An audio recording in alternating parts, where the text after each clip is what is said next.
कवर्धा में 2 दिवसीय भोरमदेव महोत्सव का गुरुवार को समापन हुआ। 2 दिन तक चले इस महोत्सव में एक से बढ़कर एक प्रस्तुति देखने को मिली, लेकिन दूसरी ओर भारी बवाल भी हुआ। कार्यक्रम देखने पहुंचे लोगों ने कुर्सियां तोड़ डाली। वहीं इस मामले में अब कवर्धा से विधायक और डिप्टी सीएम विजय शर्मा ने कहा कि संपत्ति को नुकसान पहुंचाने वालों के खिलाफ कार्रवाई की जाएगी। 29वें भोरमदेव महोत्सव में अच्छे कलाकारों ने अपनी प्रस्तुति दी। खासकर सुप्रसिद्ध गायक हंसराज रघुवंशी ने अपने शिव भजनों से समा बांध दिया। कार्यक्रम में बड़ी संख्या में लोग पहुंचे थे। ऐसे में लोगों को कार्यक्रम देखने में काफी परेशानी हुई। मंच की दूरी ज्यादा होने से लोगों को कुछ साफ दिखाई नहीं दे रहा था।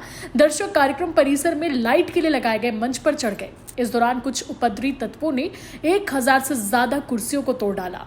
देखते ही देखते कार्यक्रम स्थल में टूटी कुर्सियों का पहाड़ खड़ा हो गया, जबकि दर्शकों के लिए ही 8000 से अधिक कुर्सियां लगाई गई थी।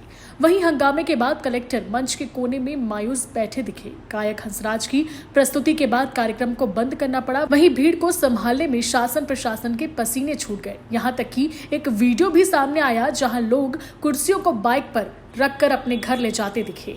इसके अलावा कहा जा रहा है कि भोरमदेव महोत्सव में आए कलाकारों को उचित सम्मान भी नहीं दिया गया। केवल वीआईपी कलाकार को स्पेशल ट्रीटमेंट मिला। बाकी कलाकारों के साथ केवल औपचारिकता निभाई गई। वहीं अगले दिन यानी कि 27 मार्च को भजन गायक राकेश शर्मा और गायक अभिनेता और साथ ही विधायक अनुज शर्मा की मोहक प्रस्तुति के साथ 29वें भोरमदेव महोत्सव का समापन हुआ। इस अवसर पर मौजूद उप मुख्यमंत्री विजय शर्मा ने आयोजन की छवि को नुकसान पहुंचाने वालों पर कार्रवाई की बात कही। विजय शर्मा ने महोत्सव के पहले दिन उपद्रवियों द्वारा कुर्सी तोड़ने पर नाराजगी जाहिर करते हुए कहा कि इस तरह संपत्ति को नुकसान करने वाली बात मुझे बहुत बेकार लगी है। कुर्सी तोड़ने वालों पर कार्रवाई होगी। इसके साथ ही उन्होंने गुजारिश की कि कोई नेता ऐसे कृत्य करने वालों का साथ ना दे।